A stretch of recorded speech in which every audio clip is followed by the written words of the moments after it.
मोदी मंत्रिमंडल का ऐलान हो चुका।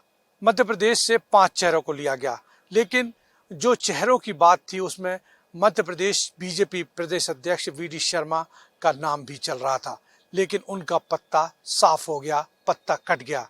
हम जानते हैं उन वजहों को जिनके चलते वी.डी. शर्मा का पत्ता कट गया।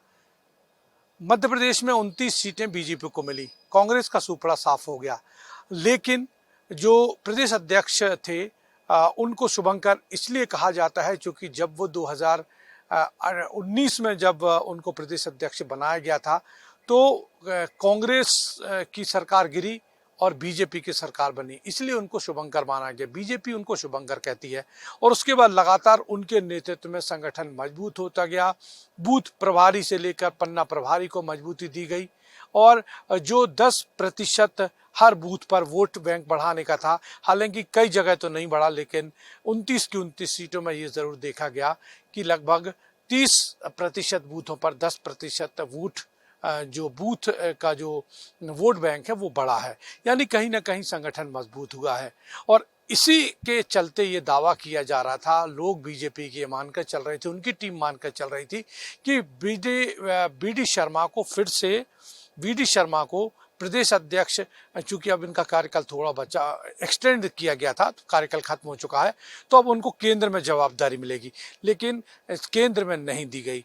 केंद्र में संतुलन बनाने के लिए, खासतौर से आदिवासियों का संतुलन, ओबीसी कास्ट को एक सामंजस्य उनके बीच बिठाने के लिए, उनका संतुलन जातिगत समीकरण बिठाने के लिए मोदी ने 2 ओबीसी चेहरे और 2 एसटी चेहरे रखे, जिसके चलते बीडी का पत्ता कट गया।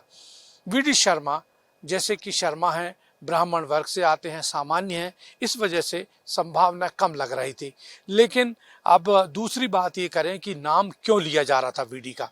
वी.डी. शर्मा का नाम इसलिए लिया जा रहा था क्योंकि ये संगठन में काफ़ी पैठ रखते हैं, संगठन का बहुत अनुभव है और ख़ासतौर से ये संघ अखिल भारतीय विद्यार्थी परिषद में रहे हैं, संघ का खासा अनुभव रहा है, संगठन मंत्री रहे हैं, तो संगठन के लिहाज से बहुत ज़्यादा अनुभव है, किसको कैसे मैनेज करना है, किसको कहाँ बिठाना है, किसको क्या जिम्मेदारी दी जानी है, ये सब उनको बखूबी पता था। इसी वजह से ये माना जा रहा था कि संगठन, मध्य प्रदेश के संगठन की जो तारीफ है वो अनेक राज्य करते हैं बीजेपी के, तो ऐसा माना जा रहा था कि वी.डी. शर्मा को। और एक बात और, संघ के चेहरे हैं और संघ के अलावा जो सहस्त्रबुद्धे हैं, सहस्त्रबुद्धे के ये काफ़ी क्लोज माने जाते हैं और इसी वजह से ये माना जा रहा था कि इनको जो है मध्य प्रदेश के कोटे से मध्य केंद्र में भेजा जाएगा या केंद्र में इनको मंत्री पद दिया जाएगा।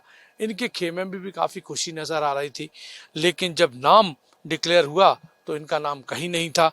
2 आदिवासी चेहरे और 2 ओबीसी चेहरे, मुख्यमंत्री शिवराज सिंह चौहान, उनको इसलिए बनाया गया क्योंकि एक बड़ा ओबीसी चेहरा है, 19 साल से मुख्यमंत्री हैं, 4 बार के मुख्यमंत्री रहे हैं, 6 बार के सांसद, 6 बार के विधायक। और दुर्गादास उइके बैतूल से आते हैं, संघ के करीबी रहे हैं, संघ के स्वयंसेवक रहे हैं और उन्होंने जो टीचरशिप है वो भी की है, आदिवासी बाहुल क्षेत्र में उन्होंने पढ़ा है, शिक्षक रहे हैं वो, तो इनका नाम जरूर चौंकाने वाला था। लेकिन चूँकि साधना था आदिवासियों को, मध्य प्रदेश में 22% आबादी है, पूरे देश की बात करें तो बड़ा वर्ग है जो कि आदिवासी वर्ग है और मध्य प्रदेश में ये छिटकता जा रहा था। इसी वजह से आदिवासियों को समझाने के लिए, आदिवासियों को खुश करने के लिए उनको बनाया गया। दूसरा नाम आता है सावित्री ठाकुर का। ये महिला हैं, एक तो ये संदेश गया कि महिला को हम प्रतिनिधित्व दे रहे हैं और ख़ासतौर से उस महिला को जो आदिवासी वर्ग से आती है, तो इस तरह कह सकते हैं कि आदिवासियों को 2 चेहरे रखे गए खुश करने के लिए, वोट बैंक बढ़ाने के लिए।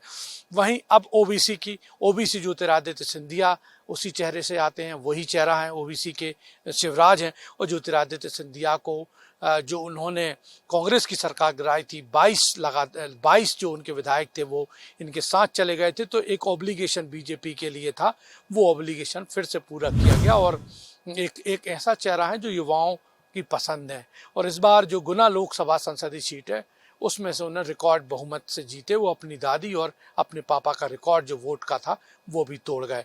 हालांकि 2019 में तगड़ा झटका लगा था कि महाराजा जो है वहां से हार गए थे। ये सब कारण रहे बीडी शर्मा का ना बनना। ब्राह्मण चेहरा है, चूंकि सामान्य वर्ग को उतनी तवज्जो मध्य प्रदेश के लिहाज से नहीं दी गई। पूरे देश को देखा जाए तो जातिगत समीकरण साधने थे और उन जातियों को साधना था जिनका वोट बैंक बहुत ज़्यादा था। तो मोदी ने 2 चेहरे आदिवासी और 2 चेहरे ओबीसी रखे और यही वजह है कि अब जो है इनका वीडी शर्मा का पत्ता कट गया। लेकिन दूसरी बात करें, अब ये माना जा रहा है कि वीडी की नई पारी कौन सी होगी, क्योंकि अब उनका कार्यकाल यहाँ पर खत्म हो चुका था, एक्सटेंशन दिया गया था। तो अब नया संगठन देखने को मिलेगा, नया नेता देखने को मिलेगा। और ये माना जा रहा है चूंकि संघ के करीबी हैं वो और संघ के जो बड़े लीडर्स हैं उनके भी खासे करीब हैं, इसलिए अब उनको देश के राष्ट्रीय नेतृत्व में कोई बड़ी जिम्मेदारी दी जा सकती है। लेकिन फिलहाल उनको भी लग रहा था कि मध्य प्रदेश से वो केंद्र में मंत्री बनेंगे, वो नहीं बन पाए। लिहाजा उनके जो लोग हैं, करीबी हैं, और उनके खेमे में मायूसी जरूर दिख रही है। कैमरामैन विपिन के साथ सरस्वती चंद्र, MP फर्स्ट, भोपाल। इस तरह की और वीडियो देखने के लिए हमारे YouTube चैनल को सब्सक्राइब करें और बेल आइकन को दबाना ना भूलें। यदि आप हमारा वीडियो Facebook पर देख रहे हैं तो पेज को लाइक और फॉलो जरूर करें। हमारे अन्य सोशल मीडिया पेजेस से भी जुड़ें।